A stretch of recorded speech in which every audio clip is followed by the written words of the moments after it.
نہ سپلائی کی نوبت آتی تھی، نہ دکانوں کے دھکے کھانے پڑتے تھے، زائرین خود ہی ٹھوکرے کھاتے ہوئے ڈھونڈتے ہوئے تبرکن وہ کھجوریں خریدتے تھے 1 ریال کی 2 کلو۔ عشق ہوتا۔ تو اب بہرحال وہ مقدس باغ جو ہے وہ بدقسمتی سے بس وہ بیچ دیا گیا۔ تو اسی طرح دندان مبارک جب شہید ہوئے تھے احد شریف کے دامن میں، تو وہ عاشقوں نے اس پہ قبہ بنایا تھا، لیکن اب وہاں روڈ بنا دیا گیا اور وہاں گاڑیاں اور کاریں دوڑتی ہیں اس جگہ پر، معاذ اللہ پتہ نہیں ہوتا لوگوں کو، لیکن اس جگہ اب بالکل پلان کر کے روڈ میں شامل کر دیا۔ لیکن لوگ بتاتے کہ یہ جگہ وہ تھی، تو جا کر اس شاہ اس کو چومتے۔ تو پھر انشاءاللہ جب موقع ملے گا تو پھر انشاءاللہ اسی جگہ پر روڈ کو ختم کر کے قبہ بنا دیا جائے گا۔ کہیں کہیں آثار باقی رہ جاتے ہیں۔ میں نے امی جان کا مزار دیکھا ہے وہاں وادی فاطمہ کے قریب، حضرت سیدتنا ام المومنین میمونہ رضی اللہ تعالیٰ عنہ، یہ ہماری امی جان ذرا جلالی ہیں، بالکل روڈ کے بیچ میں، بالکل یعنی کہ تشریف فرمائے کہ کوئی ہٹا کر دکھائے، دونوں طرف یعنی کہ روڈ کی توسیع کرنی تھی، روڈ کی توسیع کرنی تھی، انہوں نے نہیں کرنی تھی، یعنی کہ وہ بالکل یعنی کہ جیسے روڈوں پہ یہاں مزار ہوتے وہاں تو سواری نہیں کہ ہو سکتا ہے، لیکن یہ ہٹنے کا نام نہیں لیتی، بالکل تشریف فرمائے کہ میں اپنے مطلب یعنی کہ زائرین کے کلیجے ٹھنڈے کروں گی تاکہ میرے پاس آئے اور سلام عرض کریں۔ تو اس مزار کو مسمار کرنے کی کوشش کی، تو وہ ٹریکٹر ان کا جو تھا یا جو بھی بلڈوزر تھا، بلڈوزر وہ الٹ جایا کرتا تھا، چلتی ہو جاتا تھا، تو پھر مجبور ان کو 4 دیواری چھوڑ کر روڈ بنانا پڑا، تو 4 دیواری میں تشریف فرمائے، تو الحمدللہ ہم نے ان کی زیارت کی ہوئی ہے۔ تو بہرحال یہاں مقصود میرے پیارے اسلامی بھائیوں عرض کرنے کا یہ تھا کہ حضرت سیدنا سلمان فارسی رضی اللہ تعالیٰ عنہ کی ساری زندگی یہ ہمارے لیے سراسر عبرت ہی عبرت ہے۔ 100 سال آتش پرست رہے، 100 سال عیسائی مذہب کی تبلیغ کرتے رہے، اور پھر جب اسلام کی عظمت دل میں جاگزی ہوئی، محبوب کریم صلی اللہ تعالی علیہ وسلم کی محبت سے سینہ مدینہ بنا، تو قربانیاں کتنی دی آپ نے دیکھا، اور پھر اسی راہ میں اتنی صعوبتیں برداشت کی کہ 7 بار یہ بکے، تو کیسے کیسے مالک ملے ہوں گے، کیسے کیسے کام ان سے لیے ہوں گے، اور کتنے سال اس طرح انہوں نے سہرا نوردی کی ہوگی، اور بالآخر کتنی بھاری قیمت ادا کر کے یہ آزاد ہو۔ تو حقیقت میں کبھی کبھی سوچتا ہوں اس قسم کے واقعات پر غور کر کے کہ اسلام کی عظمت واقعی انہی کے دلوں میں تھی اور انہی کا حصہ۔ آج ہم مسلمان تو واللہ یہ ہماری بہت بڑی سعادت ہے کہ ہم مسلمانوں کے گھر میں پیدا ہو گئے۔ اس وقت اتنا ہزاروں کا اجتماع ہے، ایسا مسلمان تو شاید ہی کوئی ہو کہ جس نے جد و جہد کر کے اور جان مار کر کے اسلام کو حاصل کیا، سب کو ورثے میں ملا، سب کو گھر میں ملا، اور جو اسلام کی قدر ان اسلاف کو ہوتی تھی وہ قدر تو کیا، اس کا کروڑواں تو کیا، اربوں اربواں حصہ بھی اب مسلمانوں کے اندر نظر آتا ہی۔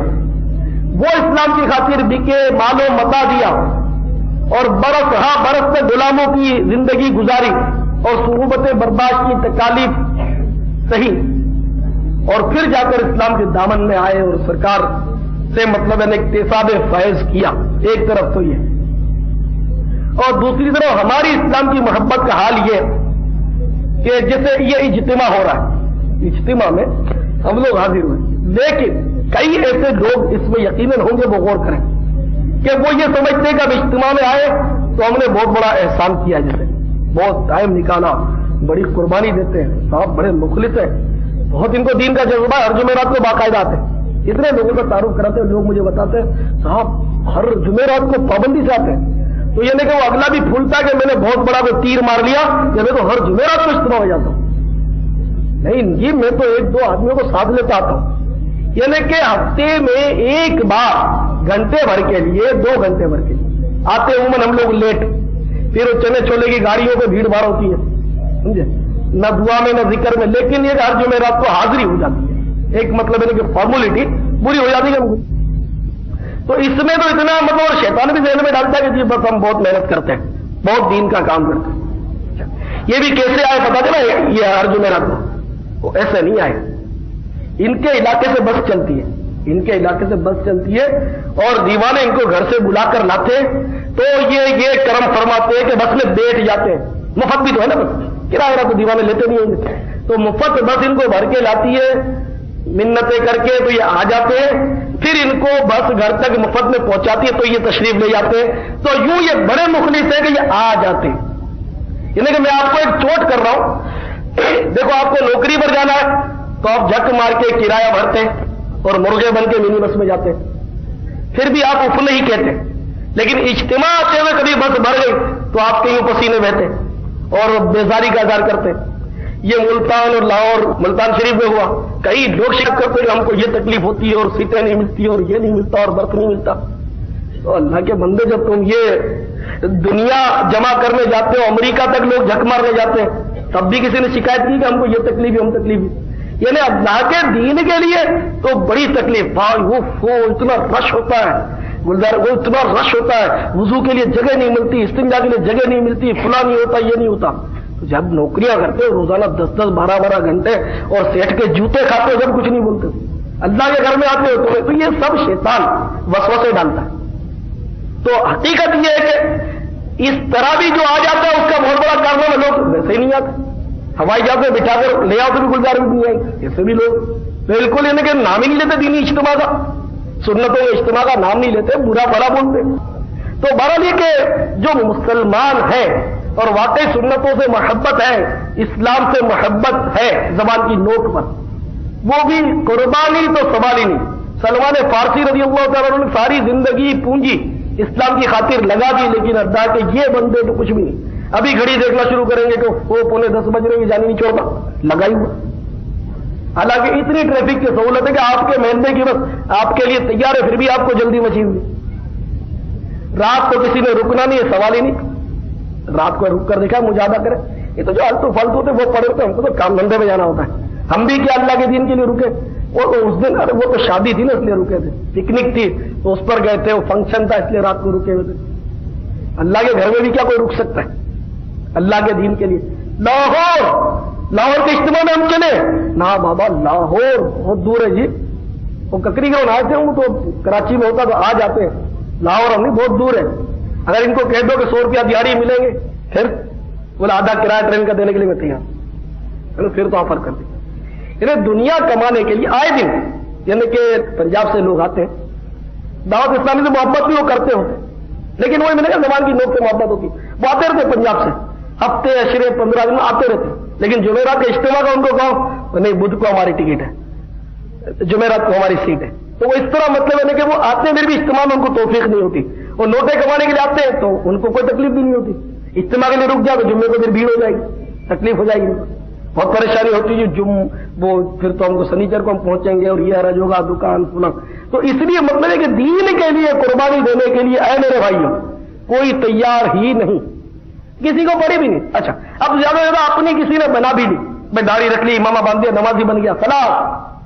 اب دوسرا بھائی اس کا غرق ہوتا ہو، کل ہوتا ہو تو آج ہو جائے، وہ نماز نہیں پڑھتا اس کی بلا سے، وہ رمضان کے روزے نہیں رکھتا اس کی بلا سے۔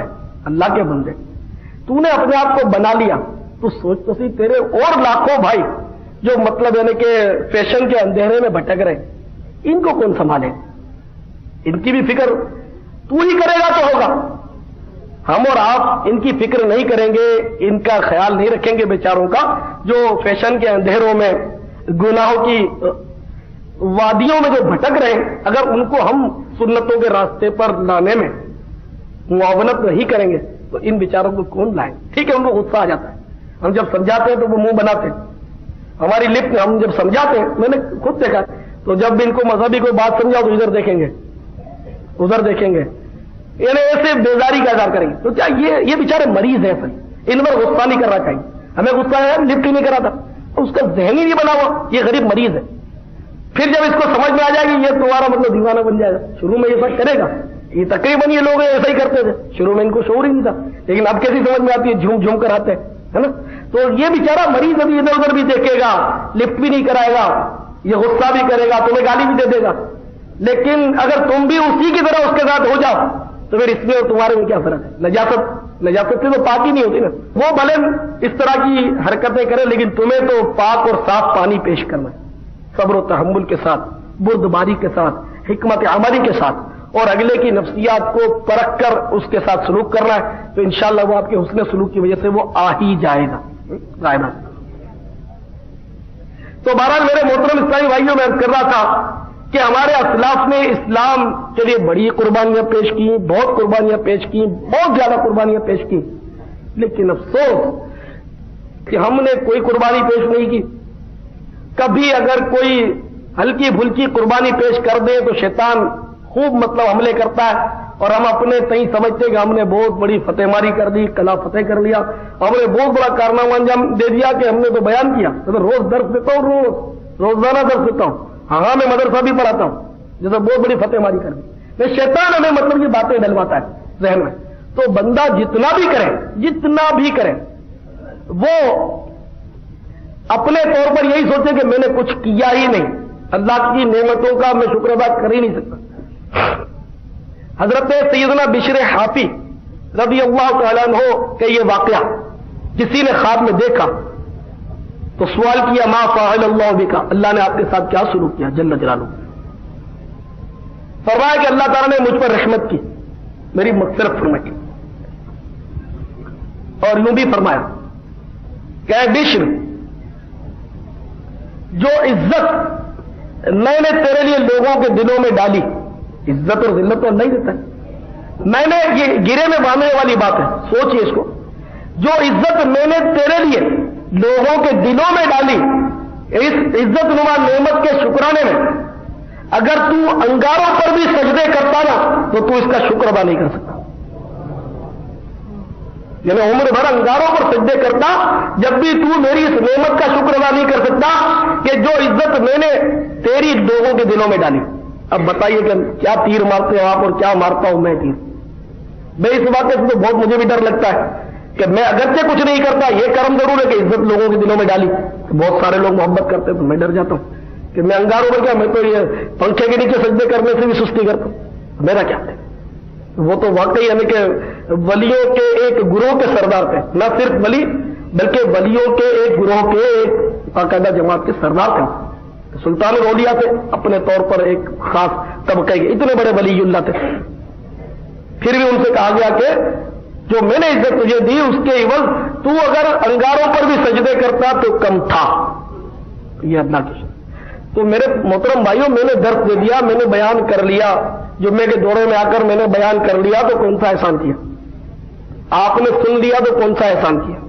آپ نے کہیں درس دے دیا, کون سا احسان کیا؟ آپ نے کسی کو رائے راست پر لگا دیا, کون سا احسان کیا؟ جو اس کو جتا رہے آج کہ میاں تو جوا کھیلتا تھا, مجھے دعا دے کہ میں تجھے مسجد میں لایا, میں تجھے ماحول میں لایا, میں نے تجھے داڑھی رکھوائی. ولا حول ولا قوت الا باللہ. قرآن عظیم میں صاف ارشاد ہے لا تبطلوا صدقاتکم بالمن والاذى, اپنے صدقات کو احسان جتا کر اور دل دکھا کر, ایذا دے کر باطل مت کرو. نے کسی پر کوئی احسان کر دیا, نیکی کر لی کسی کے ساتھ, اس کو اگر جتایا تو اپنا عمل برباد ہو گیا. تو میں نے تیرے کو نوکری لگوا دی تھی, آج مجھے ہی تو مطلب ہے کہ یہ کرتا اور آنکھیں دکھاتا اور منہ پھیرتا مجھ سے, میں نے تجھے دھندے پر لگایا, میں نے تجھے مشورہ, لوگ اس طرح کہتے ہیں تو نہیں, جو بھی کیا یہ اللہ تعالیٰ کی طرف سے ہے, اور اللہ کا احسان ہے کہ مجھ سے اور آپ سے اللہ تعالیٰ کام لے رہا. خدا کی قسم یہ اسی کا احسان ہے کہ وہ ہم سے کام لے. اگر میں نہیں کروں گا کام, آپ نہیں کرو گے, تو اللہ تعالیٰ کسی اور کو کھڑا کر دے. وہ بے نیاز ہے, کوئی بھی نہ کرے دین کا کام تو اس کو کیا پڑی, اس کو کیا ضرورت ہے, تو بے نیاز ہے, بے پرواہ بادشاہ, وہ جس سے چاہے لے لے نہ لے اس کی مرضی. تو بہرحال یہ کہ میرے محترم اسلامی بھائیوں, یہ بھول جاؤ, بالکل بھول جاؤ کہ ہم بھی مطلب ہے کوئی بہت بڑا کام کر سکتے ہیں. اب نہیں کر سکتے, ہمیں اتنی عمر ہی نہیں ملتی. سلمان فارسی رضی اللہ تعالیٰ نے جو قربانیاں دی دین کے لیے, خدا کی قسم اس کے عرب میں حصے پر بھی ہم نہیں پہنچ سکتے. تو سوچ لیں ہم تو مفت کے بس میں بیٹھ کے ان عربی میں آتے ہیں, کیا خاص مطلب ہم نے کیا قربانی دی, وہ بھی گھر سے گھسیٹ کے لاتے ہیں ہم کو, پھر بھی کبھی کبھی چھٹک جاتے ہیں, بھاگ جاتے ہیں اور بہانے بناتے ہیں, ماں بیمار ہے, باپ بیمار ہے. مجھے تو کہیں ٹکر ہے, بھائی آپ اجتماع میں 2-3 مہینے سے نظر نہیں آ رہے, اجتماع میں کیا بات ہے, تو باپ بیمار ہے,